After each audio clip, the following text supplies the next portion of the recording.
Dengar ya, tadi Bang Juma mengatakan hukum Tuhan hanya datang ke Bani Israel saja. Woi, salah Bang Juma. Makanya Bang Juma seharusnya di dalam Al-Quran harusnya ada kitab Yesaya. Makanya kalian akan mengetahui tentang apakah hukum itu. Yesaya 42 ayat 4. Ia sendiri tidak akan menjadi pudar dan tidak akan punah terkulai sampai ia itu Allah ya, sampai ia menegakkan hukum di bumi. Nggak ada dibilang sampai ia menegakkan hukum di Bani Israel. Oh tidak. Sampai ini ku garis bawah ini, sampai ia menegakkan hukum di bumi, segala pulau mengharapkan pengajarannya. Nah, bumi ya, salah Bang Juma. Salah. Jadi Mazmur 119 ayat 1. Berbahagialah orang-orang yang hidupnya tidak bercela, yang hidupnya menuruti Taurat Tuhan. Itu.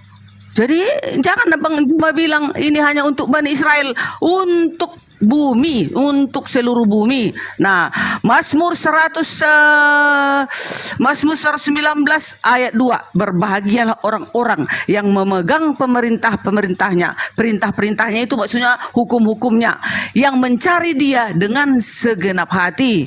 Nah, ayat 3, yang juga tidak melakukan kejahatan, tetapi yang hidup menurut jalan-jalan yang ditunjukkannya. Itulah hukum-hukumnya tadi. Kalau kita menuruti hukum-hukumnya tadi, jangan membunuh, jangan berzina, jangan mencuri, menguduskan hari Sabat, jangan berdusta, jangan mengingini milik sesamamu manusia. Kalau kita melakukan itu, berarti kita adalah Israel. Kita adalah Israel. Israel artinya umat-umat Tuhan. Tetapi kalau ada bangsa yang mengatakan dia adalah umat Tuhan, tetapi dia tidak mengindahkan, tetapi bangsa itu tidak mengajarkan hukum-hukumnya, maka itu adalah siapa? Bukan milik Tuhan. Itu bukan umat-umat Tuhan, tetapi itu adalah pembangkang. Nah, jadi Pencipta langit dan bumi ini hanya satu. Itulah Elohim yang mengadakan bumi ini ada, dan Dia itu tidak mempunyai nama agama. Elohim itu tidak punya agama. Dia tidak agama Islam, agama Advent, agama Katolik dan lain-lain. Tuhan itu mempunyai perintah yang harus dipatuhi oleh manusia. Awalnya diturunkan kepada Nabi Musa, kemudian untuk Bani Israel, dan turun-temurun, dan sampai Yesus datang. Kata Paulus di dalam Galatia 3 ayat 24. Hukum Taurat itu penuntun bagi kamu Derni Juma sampai Yesus datang, katanya. Jadi kita jangan main-main dengan 10 hukum. Kalau ada petinggi agama, kalau ada nabi tidak mengajarkan 10 hukum ini, itu tidak datangnya dari kebenaran, tapi itu datangnya dari kegelapan.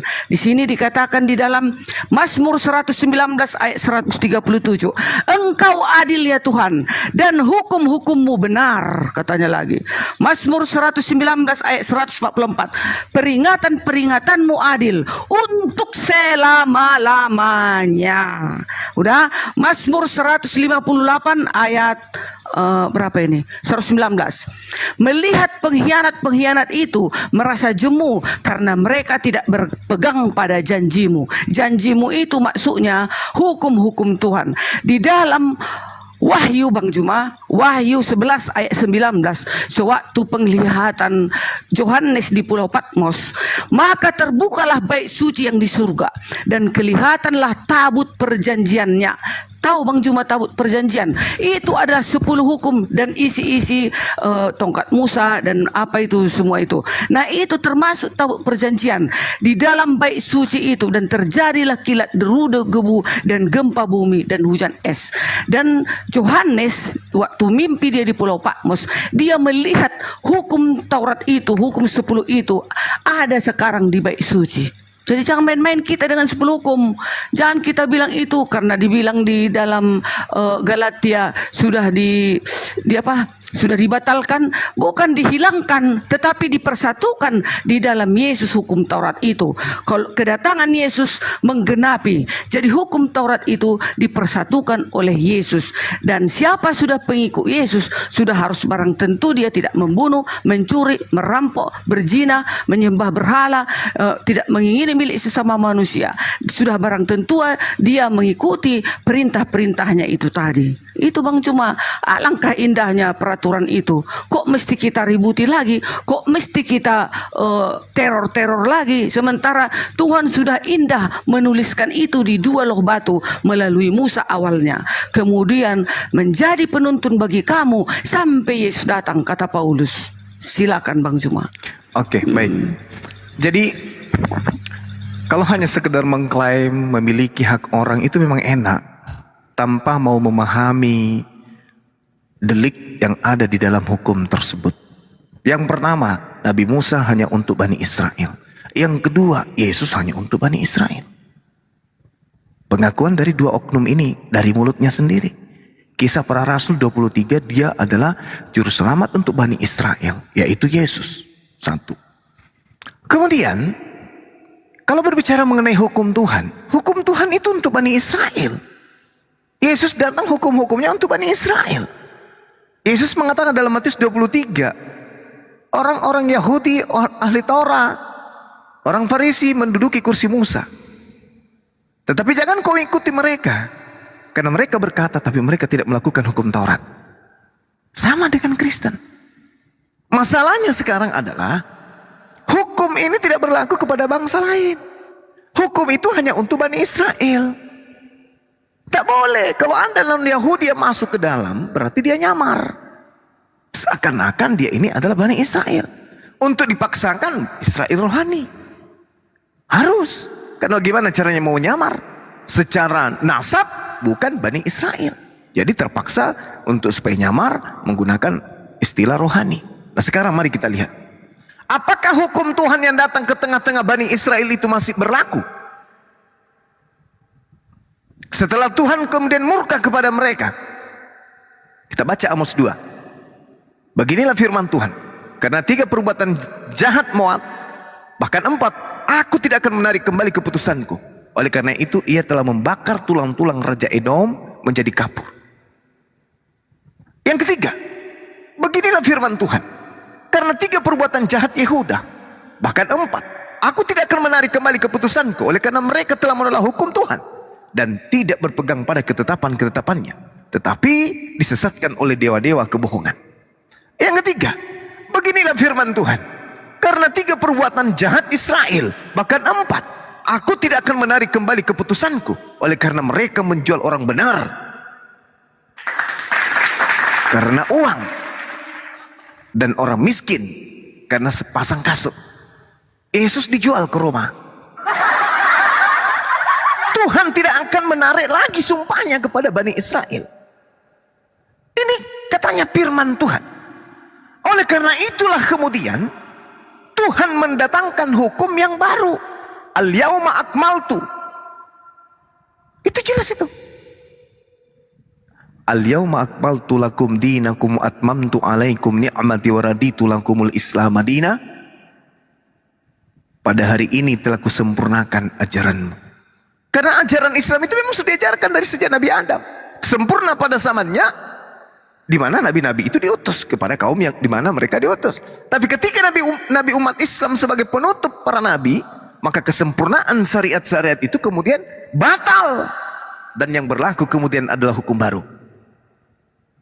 Tidak bisa kita menggunakan hukum-hukum yang sudah dikutuk sendiri, dirampok sendiri, dirubah sendiri, dipermainkan sendiri. Maka Tuhan kemudian mendatangkan hukum baru.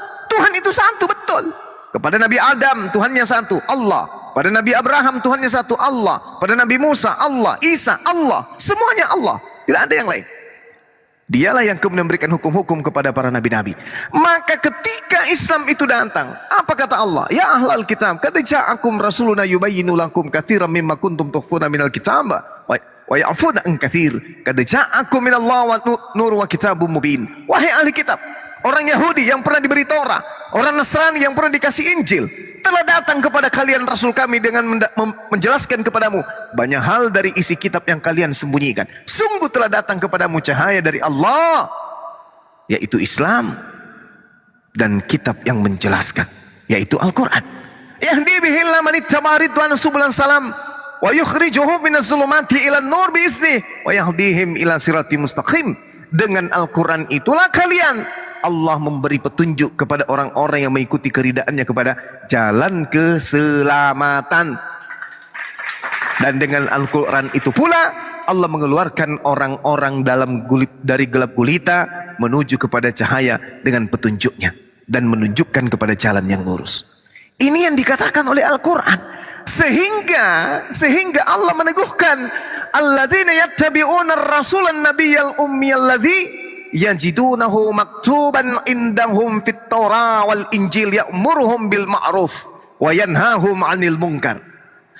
Allah mengatakan orang-orang yang mengikuti Rasul Nabi yang ummi, baginda Rasulullah Muhammad sallallahu alaihi wasallam, yang mereka dapati tanda-tanda keberadaannya dalam Torah, di dalam Injil yang ada pada mereka, yang menyuruh mereka berbuat kebaikan dan mencegah kepada perbuatan yang jahat, dan yang menghalalkan segala yang baik bagi mereka dan mengharamkan segala yang buruk bagi mereka, dan yang membebaskan beban-beban dan belenggu-belenggu yang ada pada mereka. Rasulullah Muhammad sallallahu alaihi wasallam kemudian membebaskan hukum-hukum itu merujuk kepada hukum Islam. Adapun orang-orang yang beriman kepada Nabi Muhammad, memuliakannya, menolongnya, mengikuti cahaya yang terang yang diturunkan kepadanya berupa Al-Quran, apa kata Allah? Ulaika humul muflihun. Mereka itulah orang-orang yang beruntung. Jadi orang Yahudi, orang Nasrani harus ikut. Kenapa? Karena hukum itu hanya untuk satu kaum saja. Bukan untuk orang Batak, bukan untuk orang Toraja, bukan untuk orang Papua, bukan untuk orang Makassar, bukan. Itu untuk mereka saja. Maka Tuhan yang satu ini memberi hukum untuk cakupan universal litubayyina linnasi berupa Al-Quran, yaitu Islam. Makanya dikatakan di dalam kitabnya orang Yahudi sendiri, di dalam Yeremia 29, di situ jelas dikatakan bahwa aku tahu rancangan-rancanganku tentang kalian, yaitu rancangan tentang Salom, rancangan tentang Islam. Sebab aku Tuhan mengetahui rancangan-rancanganku, apa yang ada padaku mengenai kalian. Demikianlah firman Tuhan, yaitu rancangan tentang Islam, damai sejahtera. Bukan rancangan kecelakaan sampai harus ada mati di atas tiang salib. Bukan. Aku memberikan kepadamu hari depan yang penuh dengan harapan. Jadi hukum itu bertambah, dan bertambah. Makanya sudah dirancang ini.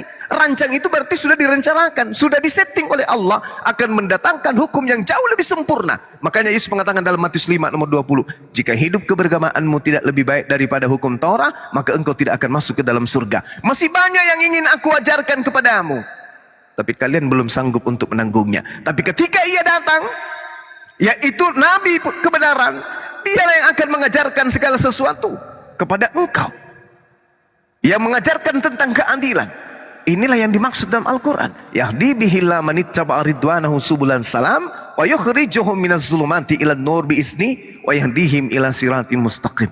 Dengan Al-Quran kemudian orang bisa menuju kepada keselamatan. Yang lain sudah bubar, sudah bukan zamannya. Nabi Musa sudah selesai, Nabi Isa sudah selesai. Saatnya sekarang adalah baginda Rasulullah Muhammad sallallahu alaihi wasallam yang diutus untuk kaffatan linnas, yang diutus kepada litubayyina linnas, yang diutus kepada rahmatan lil alamin. Itu. Karena apa pembuktiannya? 30 detik. Apa pembuktiannya? Perpuluhan tak ada jatah di situ untuk orang-orang Kristen. Tak ada jatah. Menyembah Yesus tak ada